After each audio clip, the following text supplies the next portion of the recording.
సర్వాధికారియు నిరంతర స్తోత్రార్హుడు యేసుక్రీస్తు ప్రభువారి ప్రశస్త నామంలో ఉదయకాలపు వర్తమానాల కొరకు ఎదురు చూస్తున్న మీ అందరికీ ఎమాన్యుయల్ మినిస్ట్రీస్ తరపున మా శుభాభివందనాలు తెలియచేస్తూ ఉన్నాను. క్రీస్తునందు మాకు అత్యంత ప్రియమైన దైవజనాగమ ఎలా ఉన్నారు? నిన్న దినం ఆదివారపు ఆరాధనకు వెళ్ళి వచ్చారు కదా. మీ స్థానిక సంఘాల్లో మీ దైవ సేవకులను బలపరిచి ఏ వాక్యం ద్వారా దేవుడు మీతో మాట్లాడారో కింద కామెంట్ బాక్స్లో రాయండి. ఎమాన్యుయల్ మినిస్ట్రీ సెంట్రల్ మందిరం నుండి ఆదివారం ఉదయకాలం ముందు 3 దివ్యమైన వర్తమానాలు. కన్నీటి కేక దేవుని హృదయాన్ని కదిలించి నీ కన్నీరు తుడుస్తుంది తెలుసా? చక్కటి వర్తమానం. రెండవ సెషన్లో బాధ్యత కలిగిన తల్లిదండ్రులు పిల్లలను బానిసత్వం నుంచి విడిపి చక్కటి వర్తమానం. థర్డ్ సర్వీస్లో అరణ్యానికి సింహం రాజైతే కుటుంబానికి రాజు తండ్రే. తండ్రి అనేది అది అధికారం కాదు, బాధ్యత అని చక్కటి వర్తమానాల ద్వారా ప్రభు నిన్నటి దినం మాట్లాడారు. మీరు వినకపోతే తప్పకుండా వినండి.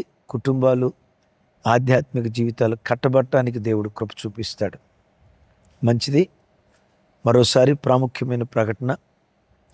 రేపు ఉదయం ఎర్లీ మార్నింగ్, మంగళవారం ఎర్లీ మార్నింగ్ మేము ఇశ్రాయేల్ దేశానికి ప్రయాణమే వెళ్ళబోతున్నాం. మా ప్రయాణాల కొరకు ప్రార్థన చేయండి. నేను దైవజనరాలు ఇద్దరం బయలుదేరి వెళ్తున్నాం.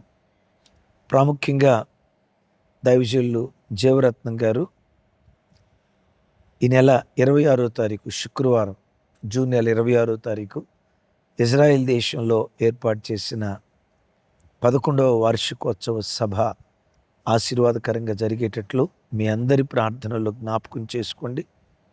ప్రత్యేకంగా ఇజ్రాయెల్ దేశంలో ఉన్న మన తెలుగువారు మేము ఆ దేశానికి రావాలని ఎంతోమంది బిడ్డలు మా కొరకు ప్రార్థన చేశారు.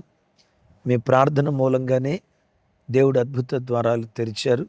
నిశ్చయంగా ఈ దేనదాసుల ద్వారా ఆ దేశంలో గొప్ప కార్యాలు దేవుడు జరిగించినట్లుగా ప్రార్థన చేయండి. మా రాక కొరకు ప్రత్యేకంగా ఎంతో ప్రయత్నం చేసిన జీవరత్నం గారికి, వారి సంఘానికి మా కృతజ్ఞతలు. ప్రత్యేకంగా మనీష్ గారికి, చెల్లి శాంతి గారికి, ఇంకా అనేక మంది బిడ్డలు మా కొరకు ప్రార్థన చేశారు. ప్రార్థించిన ప్రతి కుటుంబానికి మా చేతులు జోడించి వినయ మనసుతో కృతజ్ఞతలు తెలియచేస్తూ ఈరోజు ఓ దివ్యమైన వర్తమానం. ఆ సందర్భంలో ఒకానొక సమయంలో ఓ దైవజనుడు సంఘంలో విశ్వాసుల్ని ఇలా అడిగాడట. నేను గత రాగల వారాల్లో వ్యక్తిగతంగా ఉపవాసం ఉండి ప్రార్థన చేయబోతున్నాను.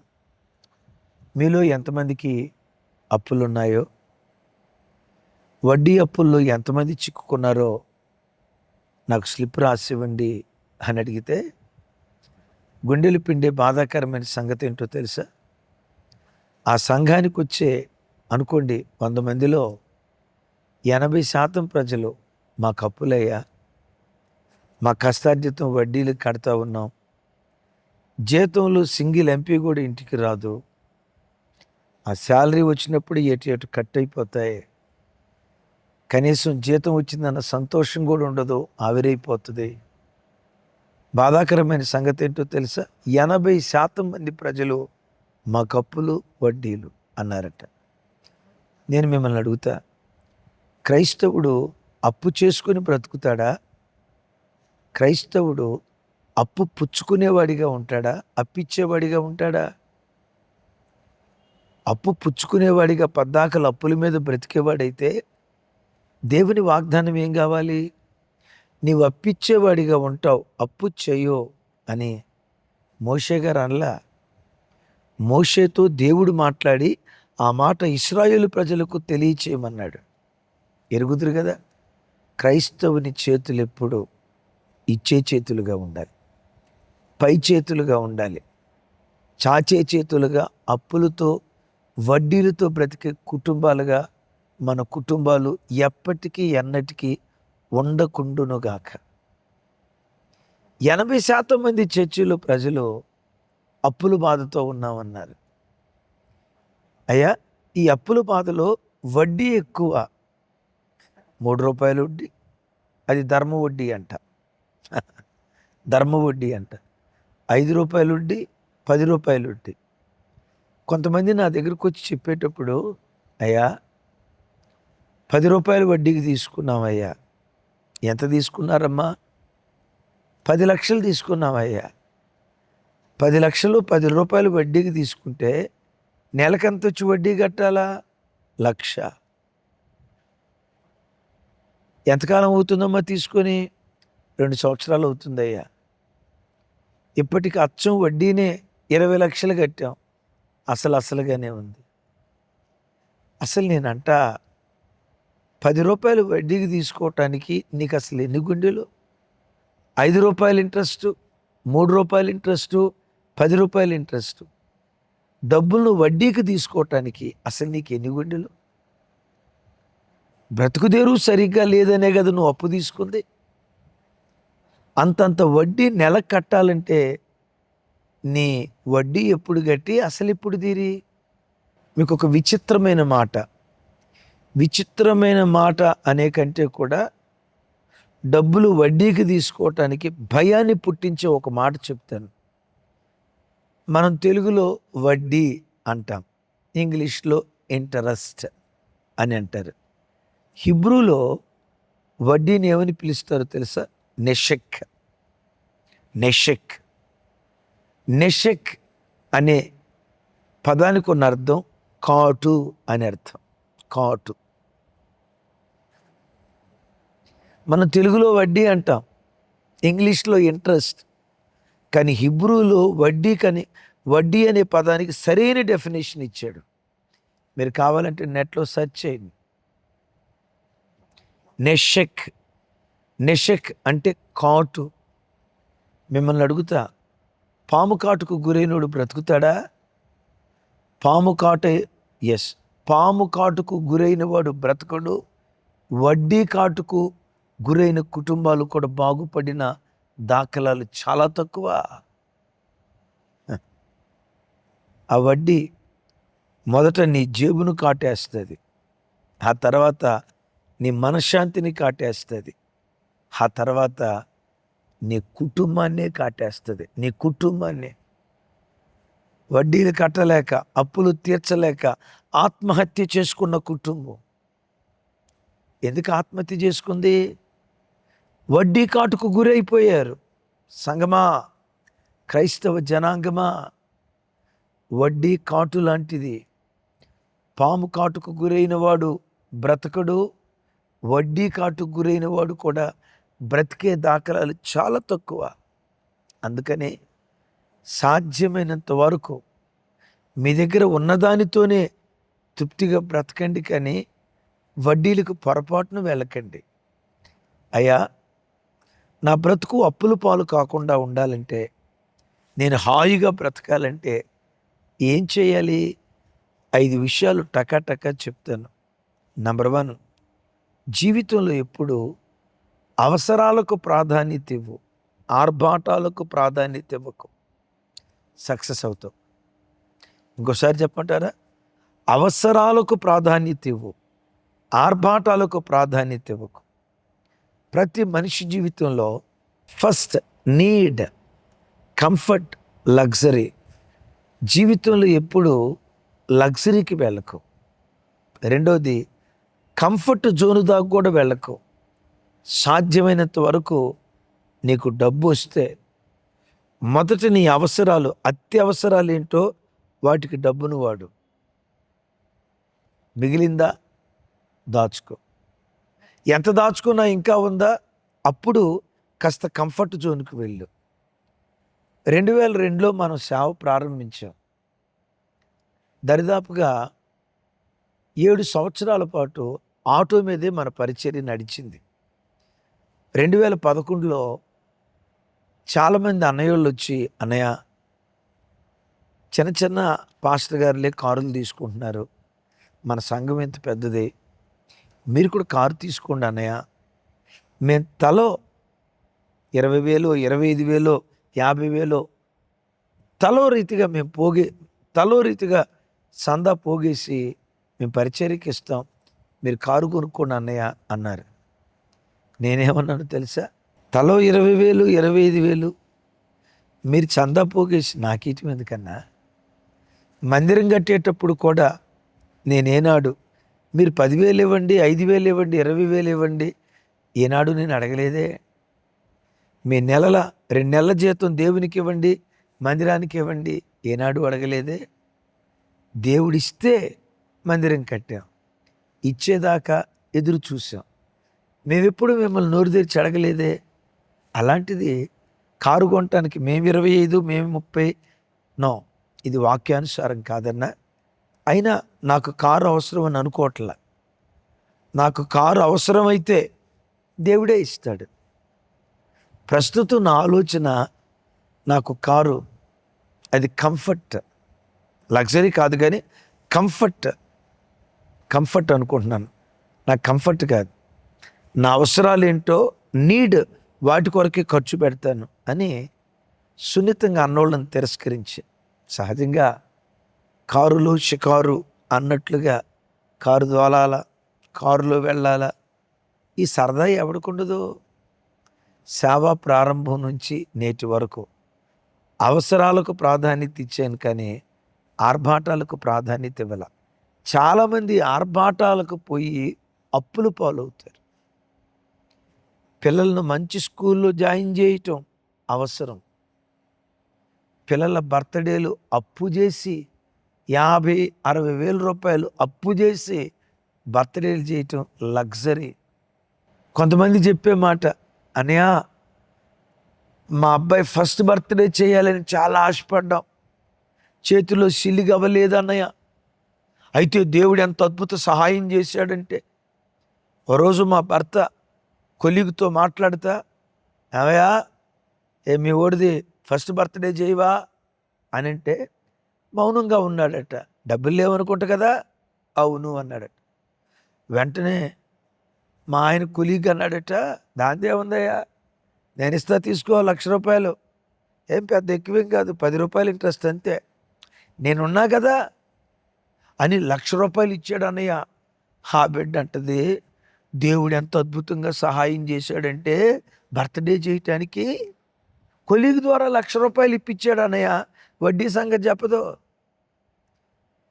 డబ్బులు వడ్డీకి తీసుకొచ్చి బర్త్డే ఎవడు చేయమన్నాడు? డబ్బులు వడ్డీకి తీసుకొచ్చి ఆ ఖరీదైన బట్టలు ఎవడు కొనుక్కోమన్నాడు? అవసరాలకు ప్రాధాన్యత ఇవ్వు, ఆర్భాటాలకు ప్రాధాన్యత ఇవ్వకు. అలా మా సంఘ పెద్దలు నన్ను ఎంతగా పురికొల్పినా నేను ముందడుగు వేయలా. ఒకవేళ పరిచర్యకు అవసరం అనుకుంటే దేవుడు ఇస్తాడు. దేవుడు అవసరాలు తీర్చే దేవుడే కానీ విలాసాలు తీర్చే దేవుడు కాదు సుమి, వినోదాలు తీర్చే దేవుడు కాదు.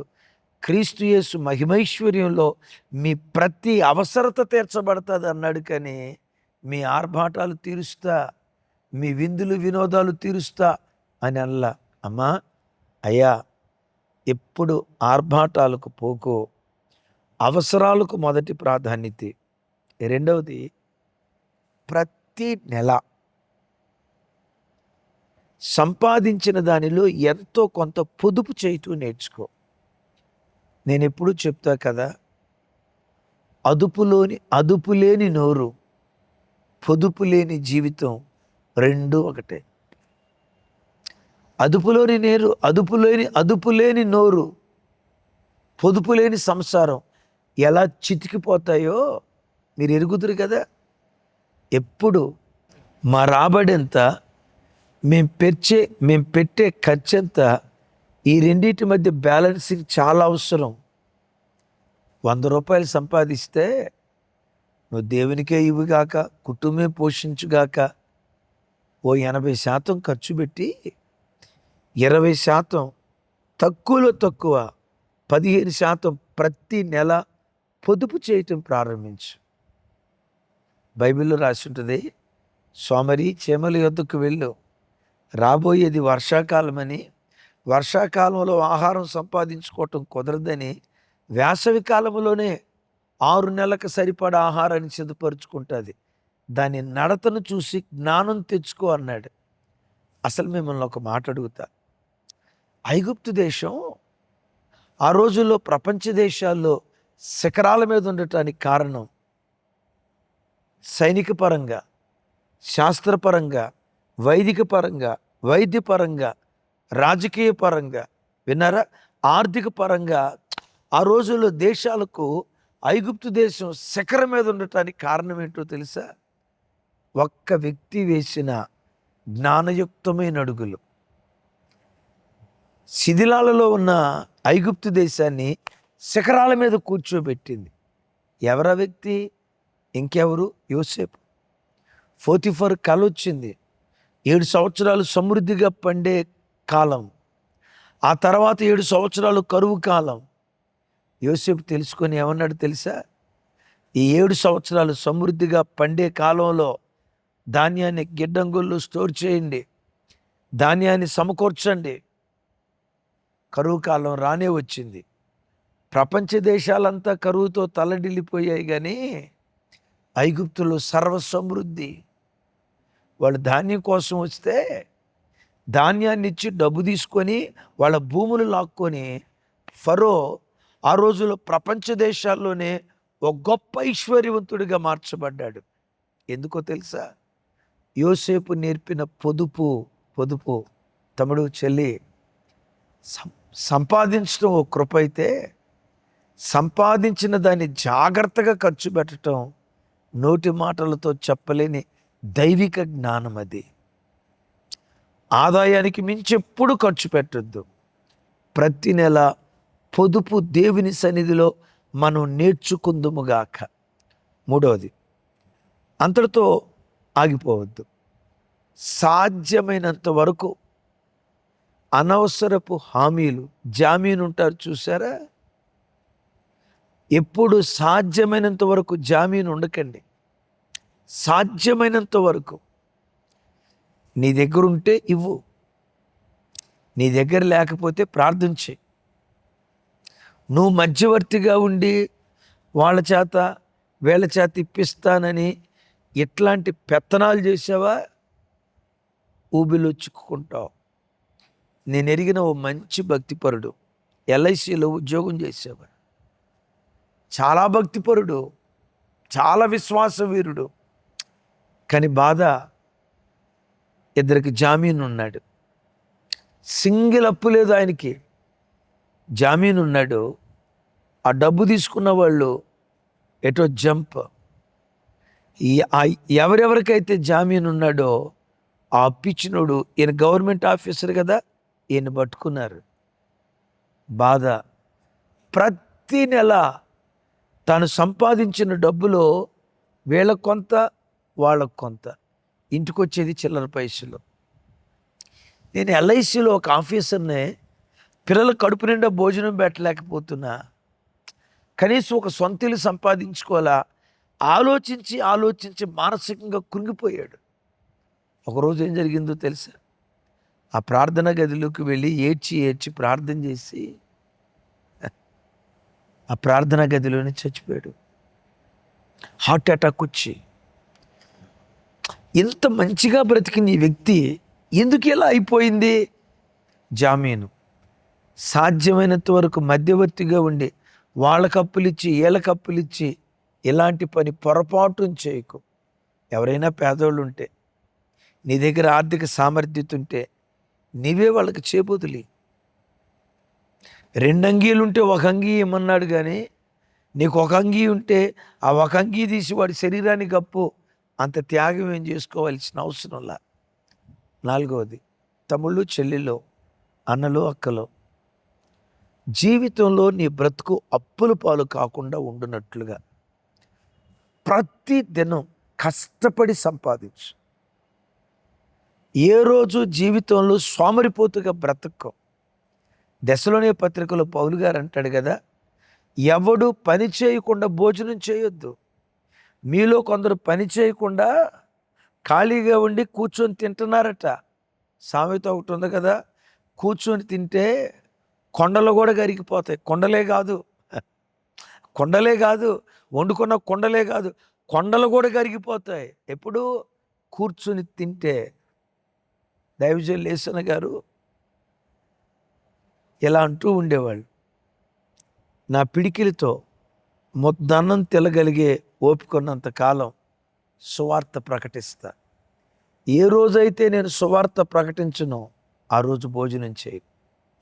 నా పిడికిలతో ముద్దన్నం తినగలిగే ఓపిక నాకుంటే దేవుని పని చేస్తా. పిడికిలతో ముద్దన్నం తినగలిగే ఓపిక నాకున్నా సువార్త ప్రకటించకపోతే ఆ రోజు నేను భోజనం చేయను. ఎందుకు చేయవయ్యా? పౌలు గారు ఏమన్నాడు? మీలో ఎవడు భోజనం చేయకుండా మీలో ఎవడు పని చేయకుండా భోజనం చేయొద్దన్నాడు. క్రైస్తవుడు ఎప్పుడు కష్టజీవిగా బ్రతకాలి. తమ్ముడు, నీకు ఒక మంచి భార్యనిచ్చాడు, మంచి పిల్లల్నిచ్చాడు. క్రీస్తు తన పెండ్లి భార్యను పోషించడానికి ప్రాణాన్ని ధారపోసినట్లుగా నీ భార్యను, నీ పిల్లలను పోషించడానికి నీ చెమట ధారపోయాలి. నీ చెమట ధారపోయాలి. ఏ పని చేసినా బైబిల్లో ఒక మాట రాస్తుంది. సామెతల గ్రంథం 14వ అధ్యాయం 23వ వచనం నేను చదువుతాను. 14వ అధ్యాయం 23వ వచనం భలే చక్కటి మాట. ఏ కష్టము చేసినను లాభమే కలుగును, వట్టి మాటలు లేమిడికి కారణం. ఏ పని చేసినా లాభమే కలుగును. మీరు నమ్ముతారా? మన చర్చికి వచ్చే ఒక ఆయన రోడ్డు మీద టిఫిన్ సెంటర్ పెట్టుకున్నాడు. ఉదయం 4ంటికి వెళ్తాడు, మధ్యాహ్నం 12ంటికల్లా వస్తాడు. ఒకరోజు నేను మాట్లాడుతూ ఉంటే ఏమన్నాడు తెలుసా? అయ్యా, దేవుడు తన మహా గొప్ప కృపను బట్టి నా వ్యాపారాన్ని ఆశీర్వదించాడయ్యా. నేను అడిగాను, వ్యాపారం బాగా జరుగుతుందా? మంచిగా రాబడి కలుగుతుందా? ఆయన కళ్ళమని నీళ్లు పెట్టుకొని అన్నాడు, దేవుని కృప నెలకొచ్చి 1,50,000 వస్తాయి అన్నాడు. 1,50,000 నెలకంటే నేనేమనుకున్నాను తెలుసా? మొత్తం నెలంతా అయ్యే బిజినెస్ 1,50,000 అనుకున్నా. ఆయన అంటాడు, కాదన్నా, నెలకొచ్చి నా మిగులుబడే 1,50,000.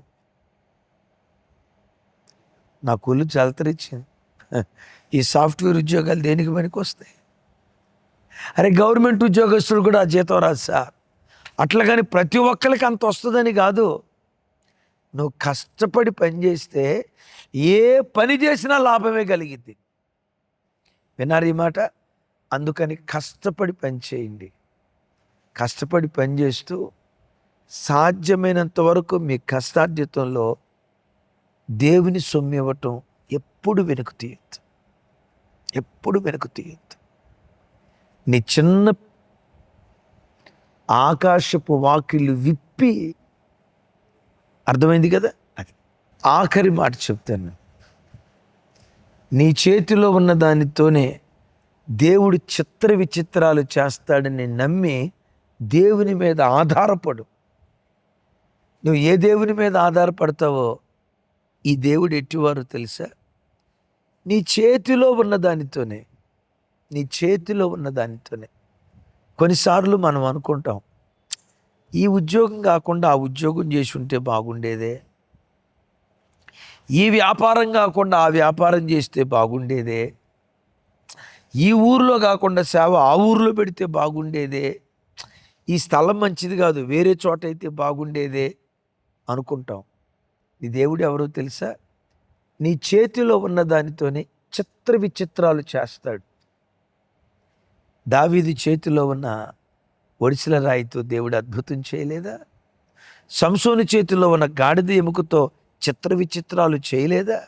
వీటన్నిటికి మించిన చిత్ర విచిత్రాలు మోషే చేతిలో ఉన్న చేతికర్రతో చేయలేదా? నీవు ఆరాధించే నీ దేవుడు నీ చేతిలో ఉన్న దానితోనే నిన్ను ఆశీర్వదిస్తాడు. ఇది నీవు విశ్వసించగలిగితే చాలు. ఆమేన్. ఇది నువ్వు విశ్వసించి, నా చేతిలో ఉన్న దానితోనే నేను ఏ స్థలంలో ఉన్నానో ఆ స్థలంలో నుంచి నా దేవుడు నన్ను ఆశీర్వదిస్తాడని దేవుని మీద ఆధారపడు. అప్పు లేకుండా హాయిగా బ్రతికే కృప దేవుడు అనుగ్రహిస్తాడు. 5 విషయాలు చెప్పాను. నంబర్ 1, అవసరాలకు ప్రాధాన్యత. విలాసాలకు, ఆర్భాటాలకు అవకాశం ఇవ్వకు. రెండవది, ఆదాయానికి మించి ఖర్చు చేయకు. ప్రతి నెల పొదుపు నేర్చుకో. అదుపు లేని నోరు, పొదుపు లేని జీవితం రెండూ ఒకటే అని విన్నాం కదా. మూడవది, సాధ్యమైనంత వరకు ఎవరికి జామీను ఉండటానికి ప్రయత్నం చేయకు. నాలుగవది, ప్రతిరోజు కష్టపడి పనిచేయి. ఆఖరిది, ఎంత కష్టపడినా నీ దేవుని మీద ఆధారపడి బ్రతుకు. భక్తులైన దావీదు గారు అంటాడు, నీతిమంతుడు విడవబడుట కానీ వారి పిల్లలు భిక్షమెత్తుకొనుట కానీ నేను చూసి ఉండలేదు. వారు దయాళురై అనేకులకు అప్పిచ్చేవారిగా ఉంటారు. అప్పు తీసుకోరు, వడ్డీకి తీసుకోరు. వడ్డీ పాము కాటు లాంటిది. మీ కొరకు ప్రార్థన చేస్తాను. మీలో ఎవరైనా అప్పుల సమస్యతో, వడ్డీల సమస్యతో బ్రతుకుతూ ఉంటే ఈరోజే తీర్మానం చేసుకుని, జీవితంలో వడ్డీ అనే పాము కాటుకు మేము గురికాం, ఉన్నదానిలోనే జాగ్రత్తగా ఒబ్బిడిగా బ్రతుకుతాం. ఆ కృప దేవుణ్ణి అడుగుదాం. చిన్న ప్రార్థన చేస్తాను, ఏకీభవించండి. అగైన్ పిల్లలు స్కూల్కి వెళ్తున్నారు కదా, వాళ్ళ కొరకు కూడా ప్రార్థన చేస్తాను. తండ్రి, ఏ కుటుంబం వడ్డీలతో కష్టార్జితమంతా సిలి సంచులు వేసుకున్న డబ్బులాగా అప్పుల పాలైపోయారో ప్రార్థన చేస్తుండగా యేసు నామములో వారి అప్పుల బంధకాలు తెంచుదురుగాక, వారి అప్పుల బానిసత్వం తెంచబడునుగాక, వారి చేతులను ఇచ్చే చేతులుగా మీరు బలపరచుదురుగాక. పిల్లలు స్కూల్స్కి వెళ్తున్నారు, కాలేజెస్కి వెళ్తున్నారు. గొప్ప విద్యావేత్తలుగా తీర్చిదిద్దండి. ఉన్నతమైన శిఖరాల మీద పిల్లలు కూర్చోగలుగునట్లుగా ఒక్కొక్క బిడ్డ పట్ల మీరే విశేష కృప చూపించమని ప్రార్థన చేస్తున్నా. చేతులెత్తి నీ ప్రజలను దీవిస్తూ యేసు నామం పేరిట ప్రార్థించి స్తుతించి పొంది ఉన్నాం తండ్రి.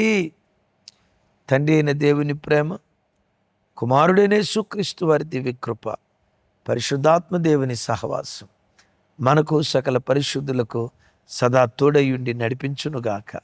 ఆమేన్. Thank you. కృపా సమాధానాలు మనందరికీ తోడయుండునుగాక.